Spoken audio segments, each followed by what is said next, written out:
وَلَقَدْ يَسَّرْنَا الْقُرْآنَ لِلذِّكْرِ فَهَلْ مِن مُدَّكِرٍ۔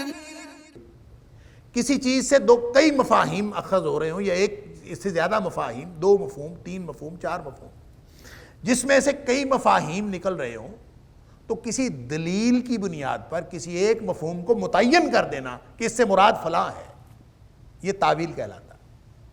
گویا تعویل بھی بے دلیل نہیں ہوتی، تعویل دلیل کے ساتھ ہوتی ہے۔ اللہ کی صفات کی تعویل بھی منع ہے۔ کیوں؟ اس لیے کہ جب ہم اللہ کے ہاتھ کا ترجمہ قبضہ قدرت کر دیتے ہیں تو اللہ کے ہاتھ کا ترجمہ قبضہ قدرت تو ایک معنی ہے نا، تو ہم نے اس کو متعین کر دیا۔ تو اللہ کی صفات کو متعین، اس کا معنی متعین نہیں کر سکتے۔ کما ہوا شان ہو کہ لیس کمثلہ شیء، اس جیسی کوئی چیز نہیں، بس بات ختم۔ لہذا الرحمن علی العرش استویٰ، رحمان عرش پر ہے، عرش پر مستوی ہے۔ کیسے ہے؟ جیسے اس کی شان ہے، اپنی شان کے مطابق وہ عرش پر مستوی ہے۔ وَلَقَدْ يَسَّرْنَا الْقُرْآنَ لِلذِّكْرِ فَهَلْ مِن مُدَّكِرٍ۔ لہو ما فی السماوات و ما فی الارض، اسی کی ملکیت ہے جو کچھ آسمانوں میں ہے، جو کچھ زمین میں ہے۔ وما بینہما، جو کچھ آسمانوں کے درمیان میں ہے وہ بھی اسی کی ملکیت ہے۔ وما تحت الثری، اللہ اکبر، اور جو کچھ زمین کے نیچے ہے وہ بھی اسی کی ملکیت ہے۔ یعنی اس کائنات میں کوئی چیز نہیں ہے جو اس کی ملکیت میں نہ ہو۔ یہ بتایا جا رہا ہے خشیت کا مفہوم، کہ کس کی خشیت دل میں رکھنی ہے، کس کی عظمت، کس کا رعب۔ تنزیلا ممن خلق الارض والسماوات العلی، جس نے زمین و آسمان اور بلند آسمان پیدا کیے۔ الرحمن علی العرش استویٰ، عرش کے اوپر مستوی ہے، اس کی کیا شان بلند ہے۔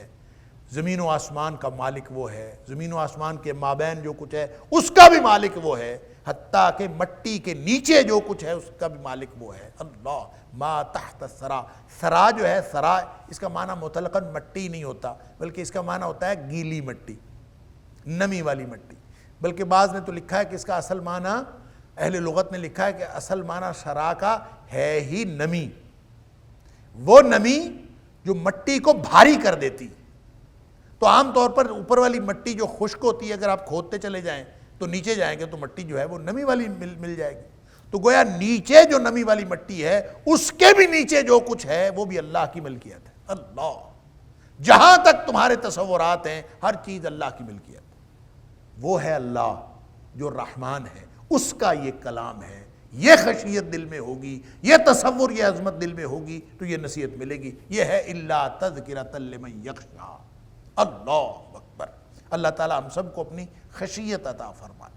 وَإِن تَجْهَرْ بِالْقَوْلِ، یہ میں عرض کر رہا تھا سرا جو ہے نا، سرا ما تحت الثری، اس کا معنی نمی جو بھاری کر دے، عام طور پہ کسی چیز کو رچ کرنے والی چیز۔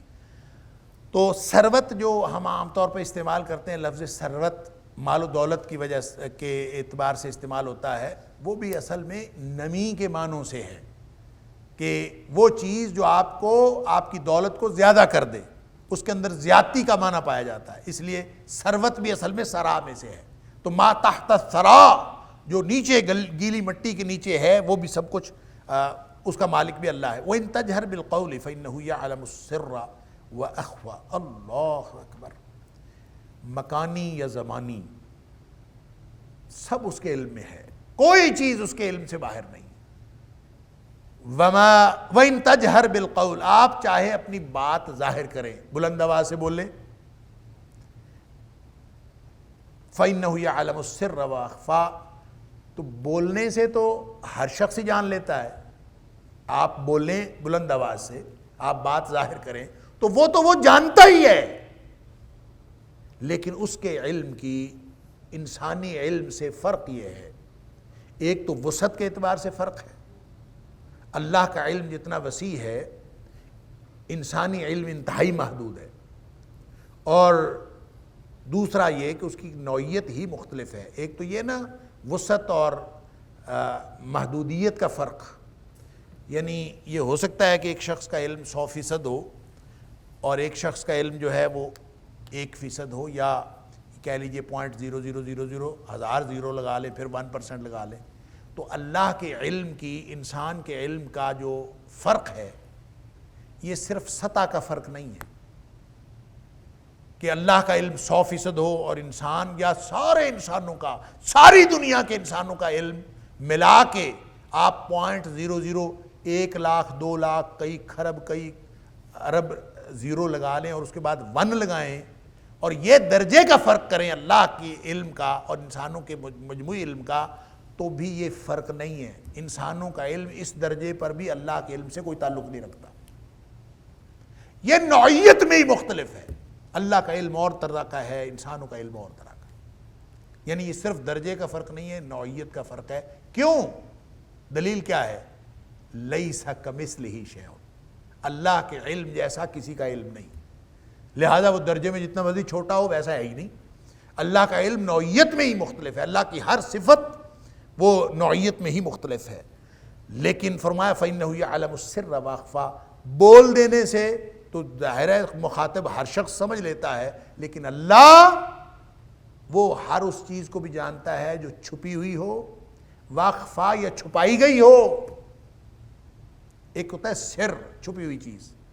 اب سر جو ہے یہ جو آپ کے دل میں بات ہے نا وہ بھی سر ہے، اور ایک وہ بات ہوتی ہے جو آپ کہتے تو ہیں لیکن آپ چھپا کے کرتے ہیں، آپ مخفی رکھتے ہیں کہ آپ دوسرے کے ساتھ بات کرتے ہیں اور اس کے کان میں بات کر دیتے ہیں اور دوسرے کو پتہ نہیں چلنے دیتے. لہٰذا بات مخفی ہو یا بات کسی درجے پر ظاہر ہو، اللہ تعالیٰ ساری چیزوں کو جانتا ہے. جو تجہر ہے اس کو تو وہ جانتا ہی ہے، لیکن دلوں کا حال بھی جانتا ہے، آہستہ سے کئی بھی بات بھی وہ جانتا ہے. ایسی ہستی، اس سے تو پھر خشیت اور زیادہ بڑھ جانی چاہیے. اللہ، وہ رحمان بھی ہے، وہ اللہ بھی ہے. لا الہ الا ہو، اس کے علاوہ کوئی الہ نہیں ہے، کوئی معبود نہیں، کوئی بندگی کے لائق نہیں، کوئی صاحب اقتدار نہیں، کوئی قدرت کا مالک نہیں، کوئی صفات کا مالک نہیں. لہ الاسماء الحسنی، اس کے بڑے ہی اچھے اچھے نام. رحمان بھی اس کا نام ہے، رحیم بھی اس کا نام ہے، اس کے بہت سارے اچھے اچھے نام ہیں. اکیلا رحمان نہیں ہے اس کا نام، اس کے کئی اچھے اچھے نام ہیں. لہ الاسماء الحسنی. یہ یہاں تک یہ تمہید ہے اس صورت کی. گویا نبی اکرم صلی اللہ علیہ وسلم کو اور آپ کے ساتھیوں کو جو قرآن نازل ہوا نبی اکرم صلی اللہ علیہ وسلم پر، تو نبی کریم صلی اللہ علیہ وسلم کی رسالت کی ذمہ داری بتا دی کہ آپ نصیحت کریں لوگوں کو. آپ خواہ اپنے لیے مشقت، تکلیف، تھکاوٹ اور حسرت محسوس نہ کریں اور افسوس محسوس نہ کریں. آپ صرف نصیحت کرتے جائیں، یہ رسالت کی ذمہ داری ہے. اور ساتھ ہی ساتھ یعنی آپ اس کو بوجھ نہ سمجھیں قرآن کو. اگر آپ وہ عملی طور پر اس کو مشقت سمجھیں گے تو بوجھ لگنے لگے گا. تو ہم جو بھی دین کا کام کرتے ہیں، چاہے قرآن پڑھنا پڑھانا ہو، چاہے نماز پڑھنی ہو، چاہے عبادت کرنی ہو، چاہے بندگی کرنی ہو، لوگ اس کو بوجھ سمجھتے ہیں. نبی کریم صلی اللہ علیہ وسلم اور اہل ایمان نہیں بوجھ سمجھتے تھے، لوگ اس کو بوجھ سمجھتے ہیں. بھئی یہ کیا اتنا کام ہے؟ لوگوں نے لطیفے بنائے ہوئے کہ جی مسلمان ہونا ہے تو کیسے ہونا ہے، کیا کروں گا؟ وہ کہتے ہیں ہاں مسلمان ہو جاؤ، صبح یہ کرنا ہے، شام یہ کرنا ہے، دوپہر یہ کرنا ہے، پھر یہ کرنا ہے، پھر یہ کرنا ہے، سارا کچھ کرو. کہتا ہے اچھا ویلے بندے کا کام، گویا بوجھ ہے. لوگوں نے لطیفے بنائے ہوئے، بوجھ سمجھتے ہیں. اللہ اکبر. تو نبی کریم صلی اللہ علیہ وسلم کو بتایا جا رہا ہے یہ بوجھ نہیں ہے، دین بوجھ نہیں ہے. دین تو بوجھ ختم کرنے کا ذریعہ ہے. آپ نماز کو بوجھ سمجھتے ہیں، آپ نماز پڑھیں، اللہ آپ کے زندگی کے سارے بوجھ ہلکے کر دے. آپ قرآن کو بوجھ سمجھتے ہیں، آپ قرآن کو اپنی زندگی کا ساتھی بنائیں، اللہ تعالیٰ آپ کی زندگی کے دنیا آخرت کے سارے بوجھ ختم کر دیں. اللہ. لہٰذا اس کو بوجھ نہیں سمجھنا. یہ قرآن مشقت نہیں ہے، قرآن تو مشقتیں ختم کرتا ہے. قرآن جو ہے وہ تو نصیحت ہے، تذکرہ ہے. اور کس کا تذکرہ؟ کیسی نصیحت؟ وہ نصیحت اس کو فائدہ دیتی ہے جس کے دل میں اللہ کی روب، اللہ کی خشیت، اللہ کا روب، اللہ کی عظمت کا تصور موجود ہوتا ہے۔ اور وہ کون اللہ؟ پھر آگے اس کا تعارف ہے، سبحان اللہ، اور پورا تعارف کروا کے دین کی پوری بنیاد بتا دی۔ بتانے کے بعد اب ڈائریکٹ جو ہے حضرت موسیٰ علیہ السلام کا قصہ شروع ہو رہا ہے، وَهَلْ أَتَاكَ حَدِيثُ موسیٰ۔ اب یہ جو لفظ واو ہے نا، یہ بھی سلسلہ کلام کو ظاہر کرتا ہے کہ جو پچھلے پوری تمہید ہے وہ ٹوٹی ہوئی الگ سے کوئی تمہید نہیں ہے، اس کا ڈائریکٹ اس قصے کے ساتھ تعلق ہے کہ دیکھیں نصیحت تو وہی حاصل کرتا ہے نا جس کو اللہ کی عظمت کا احساس ہو، اللہ کی عظمت کا روب اس کے دل میں اس کا تصور موجود ہو۔ اور جب نہ موجود ہو تو آپ موسیٰ علیہ السلام کو دیکھ لیجئے، موسیٰ علیہ السلام نے کون سا جتن نہیں کیا فرعون اور فرعونیوں کو بتانے کا، کون سی محنت نہیں کی اور کون سی کمی چھوڑی نصیحت وہاں تک پہنچانے کے لیے۔ لیکن جس کے دل میں خشیت نہیں ہوتی، جو اپنے آپ کو بڑا سمجھتا ہے، اس کو کبھی بھی قرآن یا اللہ کا کلام فائدہ نہیں دیتا۔ وَهَلْ أَتَاكَ حَدِيثُ موسیٰ، اور کیا تیرے پاس آئی نہیں ہے موسیٰ علیہ السلام کی بات؟ بھی ساتھ ہی رخ ادھر مڑ گیا ہے۔ اِذْ رَآ نَارًا فَقَالَ لِأَهْلِهِمْ كُثُوا إِنِّي آنَسْتُ نَارًا لَعَلِّي آتِيكُم مِّنْهَا بِقَبَسٍ أَوْ أَجِدُ عَلَى النَّارِ هُدًى۔ جب انہوں نے آگ دیکھی، اِذْ رَآ نَارًا، جب انہوں نے آگ دیکھی، فَقَالَ، تو انہوں نے کہا، لِأَهْلِهِ، اپنے گھر والوں سے، امْكُثُوا، ٹھہر جاؤ، إِنِّي آنَسْتُ نَارًا، میں نے آگ دیکھی ہے، لَعَلِّي آتِيكُم مِّنْهَا، ہو سکتا ہے کہ میں وہاں سے لے کے آؤں، بقبس، کوئی انگارہ لے آؤں، کوئی آگ، کوئی مجھے انگارہ وہاں سے مل جائے، او اجد علی النار ہدا، یا پھر میں جہاں پہ آگ ہے وہاں سے مجھے کوئی رہنمائی مل جائے۔ اچھا، یہ بالکل ایک درمیان سے ایک دم اس واقعے کا ایک پہلو ہے جہاں سے یہ شروع ہو گیا۔ اب حالانکہ اس سے ماقبل بھی بہت سارے واقعات ہیں حضرت موسیٰ علیہ السلام کی زندگی کے، جس کا ذکر سورہ قصص کے اندر قدر تفصیل کے ساتھ اور باقی صورتوں میں بھی موجود ہے۔ جیسے میں نے پہلے عرض کیا کہ حضرت موسیٰ علیہ السلام کا قصہ قرآن حکیم کی 37 صورتوں میں ہے، اللہ اکبر، اور 600 کے قریب آیات ہیں جس کے اندر اس کا ذکر ہے۔ اور حضرت موسیٰ علیہ السلام کا نام نامی جو ہے وہ کم از کم 130 مرتبہ جو ہے مختلف صورتوں میں اللہ کریم نے ان کا نام لے کر ذکر کیا، اور اس میں سے 17 مرتبہ جو ہے وہ اس صورت کے اندر ہے۔ اب یہ لیکن درمیان سے واقعہ ایک دم شروع کر دیا۔ اذ، اس وقت کو یاد کرو جب رعا نارن، انہوں نے ایک آگ دیکھی۔ اب یہ اس وقت کا واقعہ ہے کہ حضرت موسیٰ علیہ السلام کی زندگی اصل میں بہت سارے اتار چڑھاؤ ہیں، بہت ساری ایسی یعنی حیرت انگیز قسم کی تبدیلیاں ہیں جو اچانک آتی رہیں، ایسے موڑ آتے ہیں ان کی زندگی کے میں آدمی حیران رہ جاتا ہے کہ حضرت موسیٰ علیہ السلام بچے تھے اور بچپن میں ابھی پیدا نہیں ہوئے تھے تو فرعون نے فرعون نے خواب دیکھا تھا، فرعونیوں نے بتایا تھا کوئی بنی اسرائیل کا بچہ ہوگا اور وہ قتل کر دے گا۔ اصل میں یہ ذہن میں رکھنا چاہیے کہ بنی اسرائیل جو ہیں یہ ان کا اصل وطن مصر نہیں تھا، ان کا اصل وطن فلسطین تھا، کنعان۔ تو فلسطین سے یہ لوگ ہجرت کر گئے تھے حضرت یوسف علیہ السلام کے دور میں، مصر ہجرت کر گئے تھے۔ پھر ایک عرصہ گزرا، یہ وہاں پہ مقامی آبادی کے ساتھ رہتے رہے، لیکن آہستہ آہستہ ان کو بجائے اس کے کہ وہاں پہ کوئی اثر و رسوخ حاصل ہوتا، آہستہ آہستہ ان کو غلاموں کی طرح سے ان کے ساتھ برتاؤ اور سلوک کیا جاتا۔ اور وہ جو فرعون تھے، فرعون مصر کے بادشاہوں کو کہتے ہیں، ان کا لقب ہے، تو جو اس وقت جتنے بھی فرعونہ آتے رہے وہ بنی اسرائیل کو غلام سے غلام تر بناتے جاتے رہے۔ اور وہ فرعون جس کا ذکر حضرت موسیٰ علیہ السلام کا مقابلہ جس سے ہوا، کہتے ہیں کہ اس کا نام رامسیس تھا، اسی کی لاش جو ہے اللہ تعالیٰ نے مصر کے عجائب گھر میں وہ ابھی بھی پڑی ہے، جس کو اللہ تعالیٰ نے قرآن میں کہا کہ اس کو تیری لاش کو جو ہم قیامت تک کے لیے عبرت کا نشان بنا دیں گے، تو واقعتاً اس کو عبرت کا نشان بنایا گیا۔ بہرحال حضرت موسیٰ علیہ السلام کو اللہ تعالیٰ نے جب مبعوث کیا تو بنی اسرائیل کی غلامی کا دور ختم ہوا۔ وَلَقَدْ يَسَّرْنَا الْقُرْآنَ لِلذِّكْرِ فَهَلْ مِن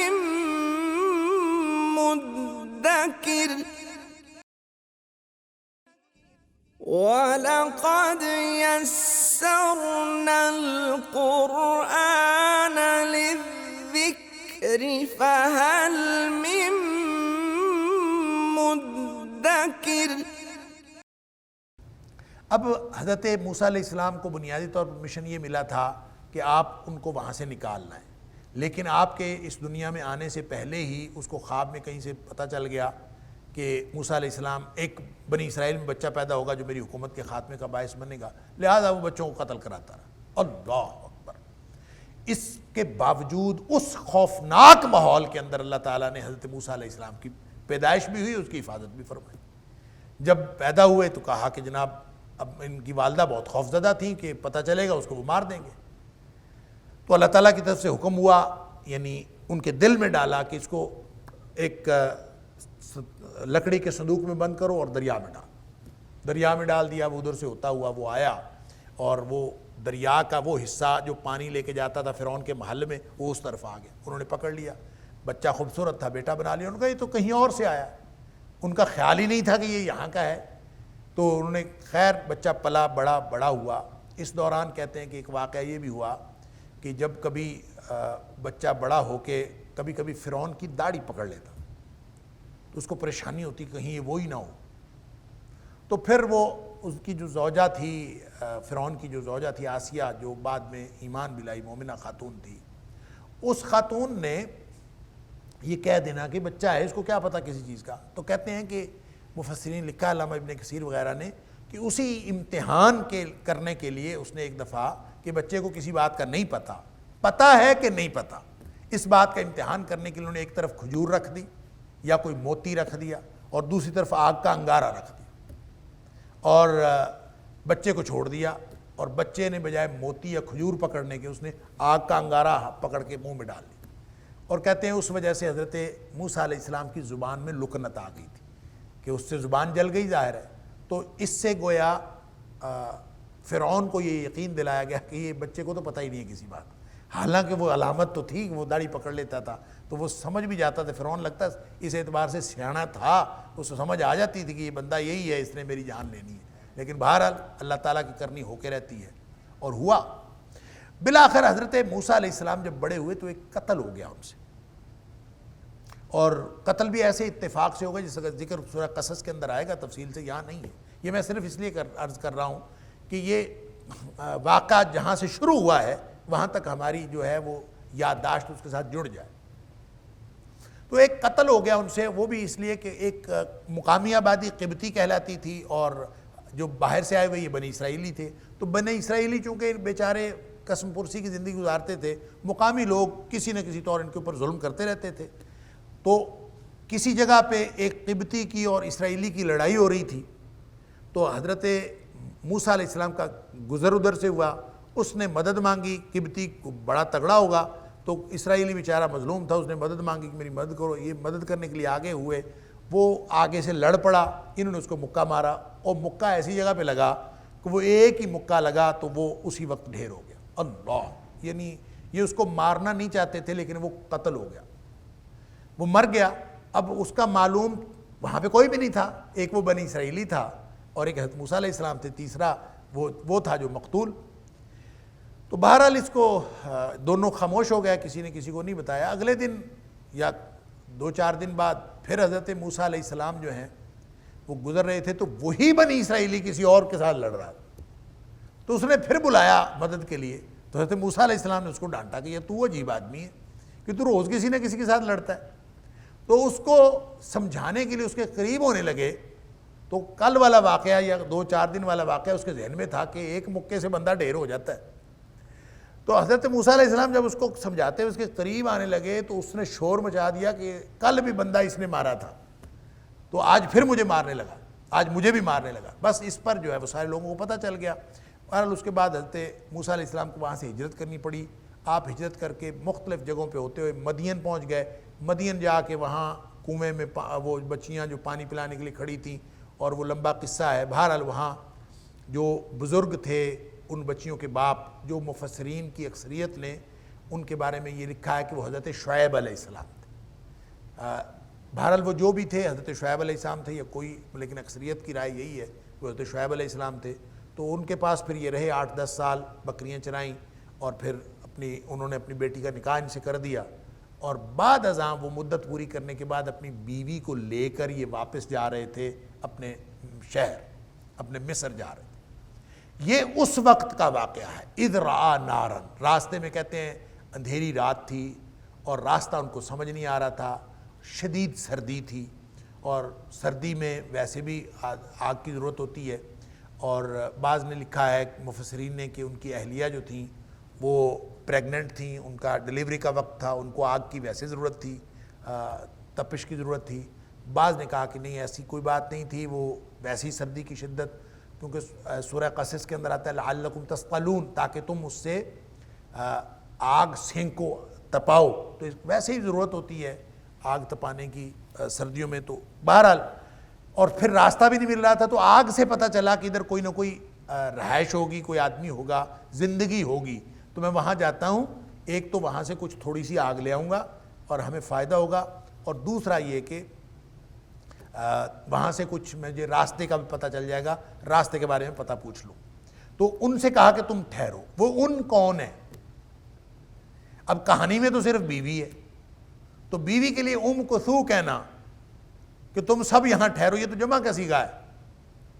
تو اس سے پھر بعض مفسرین نے یہ لکھا ہے کہ وہ اکیلی اہلیہ نہیں تھیں، ایک بچہ بھی تھا حضرت موسیٰ علیہ السلام کا، اور ایک خادم بھی ساتھ تھا، تو یہ گویا 4 افراد کی فیملی چل رہی تھی۔ اور حضرت موسیٰ علیہ السلام جب آگ دیکھ کر وہاں جانے لگے تو آپ نے ان 3 لوگوں کو کہا تھا کہ تم یہاں بیٹھ جاؤ، تو میں آتا ہوں، یہاں ٹھہرو اور میں آتا ہوں۔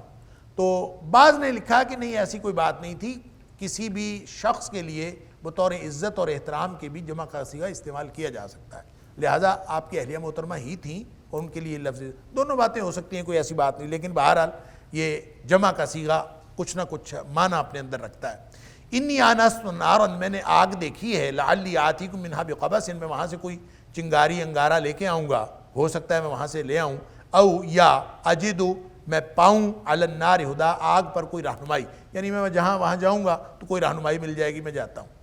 فلما اتاہا، جب وہ وہاں آئے، نودی یا موسیٰ، اللہ اکبر، وہاں تو آگ جل رہی تھی، تو وہ آگ کے چکر میں پیچھے پیچھے چلتے گئے، وہاں پہنچے تو ایک دم آواز آئی، یا موسیٰ، اے موسیٰ علیہ السلام۔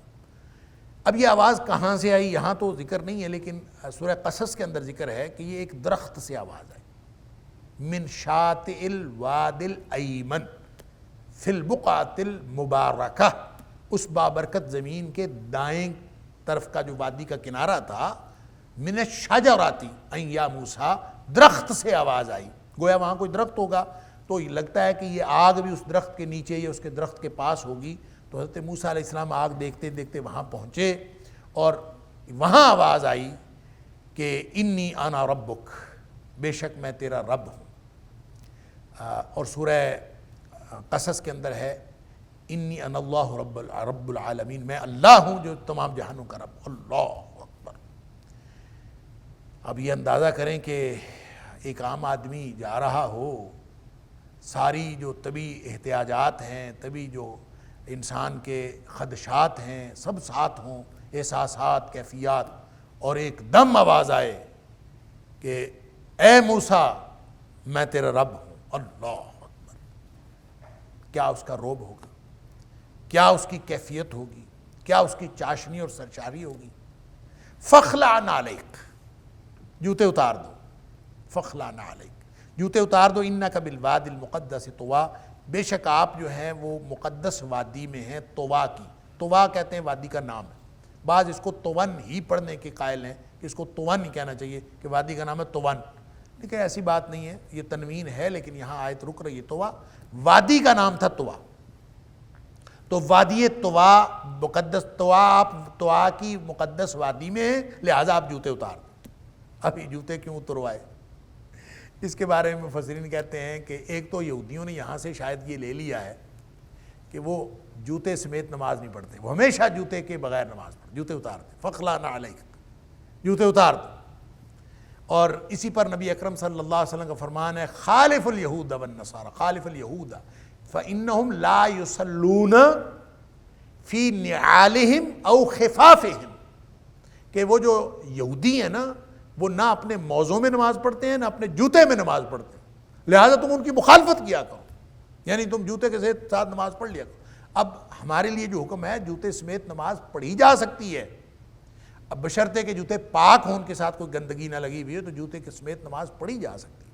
لیکن بہرحال یہ اللہ تعالیٰ نے حکم دیا حضرت موسیٰ علیہ السلام کو کہ فَخْلَعْ نَعْلَيْكَ، اپنے جوتے اتار دو۔ تو جوتے اتارنے کا پھر حکم کیوں دیا جب نماز ہو سکتی ہے؟ تو اس کا ایک جواب تو یہ ہے کہ اس شریعت میں نہیں ہو سکتی ہوگی۔ دوسری بات یہ ہے کہ یہاں جو توجیہ بیان کی ہے قرآن نے وہ ہے کہ آپ مقدس وادی میں ہیں، تو وہاں کی مقدس وادی میں تو مقدس جگہوں پہ جوتے اتار دینے چاہیے یہاں سے، اسی لیے تو انہوں نے مستقل ایک اصول پکڑ لیا یہود نے کہ جوتے اتار دینے چاہیے، اور وہ جوتے اتارتے ہیں ہر جگہ۔ ہمیں حکم ہوا کہ جوتے اگر پاک ہوں تو پڑھ لینے چاہیے۔ اس لیے دو وجوہات مفسرین نے لکھی ہیں۔ ایک وجہ تو یہ لکھی ہے کہ جو حضرت موسیٰ علیہ السلام کا جو جوتا تھا وہ کسی گدھے کی کھال سے بنا ہوا تھا اور غیر مدبوغ تھا، یعنی وہ اس کو دباغت یعنی کہ رنگنا، یہ چمڑے کو اصل میں جب رنگتے ہیں دباغت دیتے ہیں تو اس کی کیفیت چینج ہو جاتی ہے۔ تو سوائے ایک سور کی کھال کے جتنے بھی اس کے علاوہ جتنے حرام جانور بھی ہیں جب ان کو رنگ دیا جائے، دباغت دے دی جائے تو وہ قابل استعمال ہوتے ہیں، کسی بھی چیز کا چمڑا استعمال کیا جا سکتا ہے۔ لیکن اس کو چونکہ دباغت نہیں دی گئی تھی، رنگا نہیں گیا تھا، اور ویسے کے ویسے وہ اس کے چمڑے کے جوتے تھے، اور ظاہر ہے کہ گدھے کی کھال کا اگر جوتا جس کو دباغت سے نہ گزارا گیا ہو، اگر اس کو رنگ نہ کیا گیا ہو تو ظاہر ہے وہ ناپاک ہوتا ہے۔ تو کہتے ہیں کہ ناپاک تھا جوتا۔ بعض مفسرین کی یہ رائے ہے، اس لیے کہا تھا کہ یہ وادی پاک ہے، آپ یہ جوتا اتار۔ لیکن بہرحال یہ بھی ایک رائے ہے، ہو سکتا ہے کیونکہ حضرت موسیٰ علیہ السلام کو نبوت تو اب مل رہی ہے، اس سے پہلے تو ظاہر ہے کہ وہ عام انسان تھے، اور عام انسانوں کی طرح ان کے جو احتیاجات بھی تھیں اور ضرورتیں بھی پوری کرتے تھے، اور انہوں نے ہو سکتا ہے ایسے جوتے پہنے ہوئے، لہذا وہاں کہہ دیا کہ جوتے اتار دو، ناپاک تھے جوتے۔ دوسری جو وجہ ہے مجھے لگتا ہے کہ وہ وجہ بہت اہم ہے جو مفسرین لکھی، اور وہ زیادہ اہم ہے زیادہ قرینہ قیاس۔ یہ وجہ یہ ہے کہ جب بھی کوئی پاکیزہ جگہ ہو وہاں آپ جب ننگے پاؤں پھرتے ہیں، آپ کے پاؤں کے تلوے جب کسی پاک جگہ پر لگتے ہیں تو اس کی ایک تاثیر ہوتی ہے۔ یہ تو پاک جگہوں کی تاثیر تو الگ بات ہے، ننگے پاؤں زمین پر پھرنے سے ہر زمین کی ایک تاثیر ہے۔ یہ جب سے لوگوں نے ننگے پاؤں پھرنا چھوڑا ہے نا، بہت ساری بیماریاں صرف اس وجہ سے ہیں۔ اور ابھی مجھے ایک ڈاکٹر صاحب بتا رہے تھے نئی ریسرچ آ رہی ہے کہ جتنا زیادہ زمین کے ساتھ انسان کا کنیکشن ہو اتنا زیادہ انسان کی صحت کے لیے اچھا ہوتا ہے۔ یعنی عام زمین پہ ننگے پاؤں پھرنا، یہ پرانے زمانے میں چونکہ ہم دیہات میں خود ننگے پاؤں پھرے ہوئے ہیں، ساری ہمارا بچپن ننگے پاؤں پھر کے گزرا ہے، تو وہ اس کی ایک تاثیر ہوتی تھی، جسم کے اندر بہت سارے جراثیم ویسے ہی مرتے رہتے تھے کہ اللہ تعالیٰ نے کوئی ننگے پاؤں زمین کے ساتھ جو انسان کا کنیکشن ہوتا ہے اس کی کوئی تاثیر انسانی زندگی میں رکھی۔ وَلَقَدْ يَسَّرْنَا الْقُرْآنَ لِلذِّكْرِ فَهَلْ مِن مُّدَّكِرٍ وَلَقَدْ يَسَّرْنَا الْقُرْآنَ لِلذِّكْرِ فَهَلْ مِن مُّدَّكِرٍ۔ اور اب تو میڈیکل سائنس بھی اس طرف آ رہی، اور وہ کہتے ہیں ننگے پاؤں پھرنا چاہیے۔ اطباء اور حکماء تو ایک عرصے سے کتابوں میں لکھا ہوا ہے کہ آپ صبح صبح جا کے آپ جو ہے نا وہ گھاس کے اوپر جہاں پہ تریل پڑی ہوئی ہوتی ہے، شبنم پڑی ہوئی ہوتی ہے، وہاں ننگے پاؤں پھریں، بہت تاثیر ہے اس کی۔ تو یہ جو عام زمین کی، عام سرزمین کی جس کی کوئی حیثیت نہ ہو، اس کے اوپر بھی اگر ننگے پاؤں کوئی شخص پھرتا ہے تو اس کے طبیعت کے اوپر اثرات ہیں۔ تو کیا خیال ہے طوا کی مقدس وادی کے بارے میں کہ جہاں اللہ کریم نے حضرت موسیٰ علیہ السلام سے کہا کہ تو اتنا لمبا سفر کر کے آیا ہے، ذرا جوتے اتار کے ایک تلوار رکھ تو صحیح اس کے اوپر، تو دیکھ اس کی تاثیر کیا ہے۔ اللہ فخلع نعلیک انک بالوادی المقدس طویٰ، جوتے پہنے ہوں گے تو اس تاثیر سے محروم رہے گا جو تاثیر اس وادی مقدس کے اندر ہے۔ اللہ، لہٰذا یہ ننگے پاؤں زمین کے اوپر پھرنا یہ تو ویسے ہی مفید ہے، اور جو پاکیزہ جگہ ہیں وہاں پہ ننگے پاؤں پھرنا اس کی بہرحال ایک تاثیر قرآن سے ثابت ہے۔ وَأَنَا اخْتَرْتُكَ، سبحان اللہ، میں نے تمہیں چن لیا ہے، سبحان اللہ، خبر مل رہی ہے بعثت کی۔ وَأَنَا اخْتَرْتُكَ، میں نے تمہیں چن لیا ہے، فَاسْتَمِعْ لِمَا يُوحَىٰ، اب غور سے سنو جو تمہاری طرف وحی کیا جاتا ہے، یعنی اب وحی کا سلسلہ ہوگا، اب وحی کی جاتی رہا کرے گی، اب تمہیں اللہ کا حکم آیا کرے گا، یوحا، وحی کی جائے گی۔ فاستمع، ایک ہوتا ہے اسمع یا اسمع اور ایک ہوتا ہے استمع، یہ باب افتعال ہے، استفعال نہیں، باب افتعال، اس میں تا زائد آتی ہے، سامع یسمع میں ایک تا زائد آئی تو یہ استماع بن گیا۔ فرق یہ ہے کہ باب افتعال میں یہ خصوصیت ہے کہ اپنی پوری صلاحیت لگا کر پوری توجہ سے سنو، جیسے انگریزی میں ایک ہوتا ہے ہیئرنگ، ہیئر کا مطلب سننا، آواز آ رہی ہے، ڈو یو ہیئر می، آج کل تو یہ بڑا چلتا ہے، یہ جب سے آن لائن آیا نا سلسلہ تو وہ سب سے پہلے یہ پوچھتے ڈو یو ہیئر می، آپ مجھے سن رہے ہیں؟ تو ہیئر آواز آنا ہوتا ہے، ایک ہوتا ہے لسن ٹو،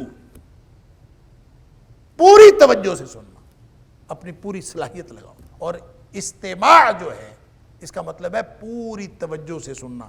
فاستمع، اب آپ نے پوری توجہ کرنی ہے لما یوحا، جو آپ کی طرف وحی کیا جا رہا ہے۔ اللہ اکبر، اننی انا اللہ، اب یہ وحی کا بنیادی نقطہ اب یہ مشرکین مکہ کو بھی سمجھایا جا رہا ہے، یہود مدینہ کو بھی سمجھایا جا رہا ہے، اور قیامت تک آنے والے جتنے بھی دین کے بارے میں شبہات رکھنے والے اور ادھر ادھر منہ مارنے والے اور اللہ کو چھوڑ کر، اس ایک اللہ کی بندگی کو چھوڑ کر در در کی بندگی کرنے والے اور در در پہ ٹھوکریں کھانے والے، ان کو سمجھایا جا رہا ہے کہ نبی کوئی بھی ہو، پہلی جو دعوت ہے، پہلی جو اس کی دعوت کی جو پہلی بنیاد ہوتی ہے وہ ہمیشہ توحید کی ہوتی ہے۔ اننی انا اللہ، بے شک میں ہی وہ اللہ ہوں، لا الہ الا انا، میرے علاوہ کوئی الہ نہیں ہے، فاعبدنی، اے موسیٰ اب میری بندگی کرنی ہے، سبحان اللہ۔ اب ظاہر ہے کہ اس وقت تو سامنے موسیٰ علیہ السلام تھے، یہ پیغام آگے لے کے جانا تھا، فاعبدنی، میری بندگی کرنی ہے، واقیم الصلاۃ لذکری، اور نماز قائم کرنی ہے میری یاد کے لیے۔ اب یہ نماز جو ہے یہ بھی تو عبادت ہی ہے، فاعبدنی، ہم تو عبادت سب سے زیادہ جو عبادت ہے ہم سمجھتے ہیں نماز، جو نماز پڑھتا ہے ہم کہتے ہیں بڑی عبادت کرتا ہے، جی نماز پڑھتا ہے بڑی عبادت کرتا ہے۔ اللہ، ہمارے بھی دین کے جو تصورات ہیں وہ آہستہ آہستہ گم گڑت ہوتے چلے جا رہے ہیں، اللہ معاف کرے۔ وہ نبی اکرم صلی اللہ علیہ وسلم نے فرمایا تھا لَتُنْقَضَنَّ عُرَى الْإِسْلَامِ عُرْوَةً عُرْوَةً، اسلام کی کڑیاں ایک ایک کر کے ٹوٹتی چلی جائیں، گویا لوگوں کے تصورات ایک ایک کر کے بگڑتے چلے جائیں، اللہ، لوگ اسلام کو چھوڑتے چلے جائیں۔ اب اسلام نہیں ٹوٹنا، اسلام تو عروۃ الوثقیٰ ہے، لا انفصام لہا، جس کو ٹوٹنا نہیں ہے وہ ٹوٹنے والا ہے ہی نہیں اسلام۔ تو لَتُنْقَضَنَّ عُرَى الْإِسْلَامِ عُرْوَةً عُرْوَةً، ایک ایک کر کے کڑیاں اسلام کی ٹوٹتی جائیں گی، کیا مطلب؟ لوگ ایک ایک کر کے اسلام کی کڑیاں چھوڑتے چلے جائیں۔ فَلَمَّا انْتَقَضَتْ عُرْوَةٌ، جب کوئی ایک کڑی ٹوٹے گی تو لوگ اس سے نیچے والی کڑی پکڑ لیں گے، تشبث الناس باللتی تلیہا، لوگ اس سے نیچے والی کڑی پکڑ لیں گے۔ اللہ اکبر۔ پھر نبی کریم صلی اللہ علیہ وسلم نے وضاحت فرمائی کہ یہ پہلی کڑی ٹوٹنے کا کیا مطلب ہے، یہ کڑیاں ٹوٹنے کا کیا مطلب ہے۔ آپ نے فرمایا اولہن نقدن الحکم، سب سے پہلی کڑی جو دین کی ٹوٹے گی وہ یہ کہ قانون غیر اللہ کا آ جائے گا، اللہ کا قانون ختم ہو جائے گا اس سرزمین پر۔ تو جس سرزمین پر اللہ کا قانون ختم ہو جائے، غیر اللہ کا قانون آ جائے، سمجھ لیجئے اسلام کی پہلی کڑی ٹوٹ گئی۔ اللہ، سب سے اوپر والی بلند والی کڑی ٹوٹ گئی۔ یہ یہاں سے اسلام شروع ہوتا ہے اور نیچے آتے آتے آتے آتے آخری کڑی کون سی ہے؟ فرمایا وآخرہن الصلاۃ، آخری کڑی 5 وقتہ نماز ہے۔ گویا جو شخص 5 وقت نماز پڑھتا ہے وہ دین کی آخری سٹیج پہ ہے، باٹم لائن پہ ہے۔ دین سارا اس سے اوپر ہے۔ نماز کی پابندی سے لے کر پورے معاشرے میں اور پوری دنیا میں اللہ کا دین نافذ کر دینے تک یہ درمیان میں پورا دین ہے۔ اور جس نے نماز بھی چھوڑ دی اس کا دین کے ساتھ کوئی تعلق نہیں۔ اللہ اکبر۔ اسی لیے نبی کریم صلی اللہ علیہ وسلم نے فرمایا تھا جس نے نماز چھوڑ دی، جان بوجھ کے چھوڑ دی، فقد کفر، اس نے کفر کیا۔ اللہ اکبر۔ اب یہ نماز جو ہے، گویا نماز اور پوری دنیا پر اللہ کا قانون نافذ کرنا، یہ یہاں تک پورا دین ہے۔ تو یہ ساری عبادت ہے، ہر چیز عبادت ہے۔ نماز بھی عبادت ہے، مخلوق خدا کی خدمت بھی عبادت ہے، روزہ بھی عبادت ہے، یہ پورا نظام عبادت ہے۔ حقوق اللہ پورا کرنا یہ بھی عبادت ہے، حقوق العباد پورے کرنا عبادت ہے۔ بلکہ جب کوئی شخص اللہ کے لیے زندگی گزار رہا ہو تو اس کا سونا جاگنا بھی عبادت ہے، حتیٰ کہ اس کا کھانا پینا بھی عبادت ہے، حتیٰ کہ اس کا تعلق زوجیت قائم کرنا بھی عبادت ہے۔ اللہ اکبر۔ یہ عبادت کا اتنا وسیع تصور ہے۔ فاعبدنی، ہر معاملے میں میری بندگی کرنی۔ یہ 24 گھنٹے کی بات ہے بھائی۔ یہ وہ کہتے ہیں 10 منٹ نماز پہ لگتے ہیں، 5 نمازوں پہ 50 منٹ یہ ایک دن میں نکال لیا کرو، عبادت ہوتی رہے گی۔ نہیں، یہ تو باٹم لائن ہے کہ یہ 50 منٹ آپ دے رہے ہوں۔ اصل دین تو نماز پڑھنے کے بعد کا ہے۔ فَإِذَا قُضِيَتِ الصَّلَاةُ فَانتَشِرُوا فِي الْأَرْضِ وَابْتَغُوا مِن فَضْلِ اللَّهِ وَاذْكُرُوا اللَّهَ كَثِيرًا لَعَلَّكُمْ تُفْلِحُونَ۔ اصل یاد تو اللہ کو رکھنا ہے فیلڈ میں جاتے ہوئے، معاشرے میں جاتے ہوئے۔ نماز پڑھ کے باہر نکل گئے، مسجد میں یاد رکھا اللہ کو، باہر نکلتے ہی اللہ کو یاد نہیں رکھا، فراڈ، دھوکہ، ٹھگی بازی شروع کر دی، اس کا مطلب ہے اس نے تو نماز پڑھی ہی نہیں۔ نماز تو وہ باٹم لائن ہے، اللہ کو حاضری لگا کے باہر نکلنا کہ میں نے باقی زندگی اللہ تیری مرضی سے گزارنی ہے۔ اس کے لیے رجسٹر حاضری لگتا ہے، 5 وقت حاضری لگتی ہے، کوئی آ کے اپنا نام درج کرا دے تو ٹھیک ہے غلاموں۔ فاعبدنی، لیکن یعنی گویا عبادت میں شامل ہے نماز، لیکن یہاں خاص طور پہ فرمایا وَأَقِمِ الصَّلَاةَ لِذِكْرِي، اور نماز قائم کرو میری یاد کے لیے۔ یہ الگ کیوں فرمایا؟ اس کو عبادت سے الگ کیوں رکھا؟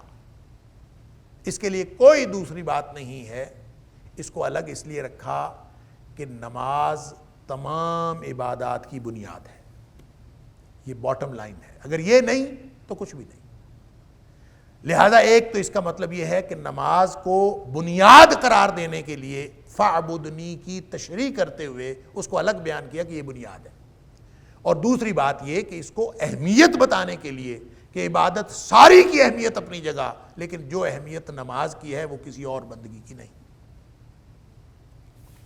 اور تیسری اور آخری بات یہ ہے کہ وَأَقِمِ الصَّلَاةَ لِذِكْرِي، میری یاد کے لیے نماز قائم کرو۔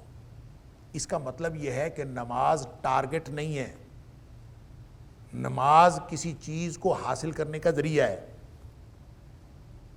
نماز ٹارگٹ نہیں ہے، یہ ٹول ہے ٹو اچیو دا ٹارگٹ۔ ہم نماز پڑھیں کہاں؟ لذکری، میری یاد کے لیے۔ اور یہ ذکری کیا ہے؟ میرا ذکر، میری یاد، یہ وہی ہے جس کے بارے میں اللہ فرماتا ہے وَلَذِكْرُ اللَّهِ أَكْبَرُ۔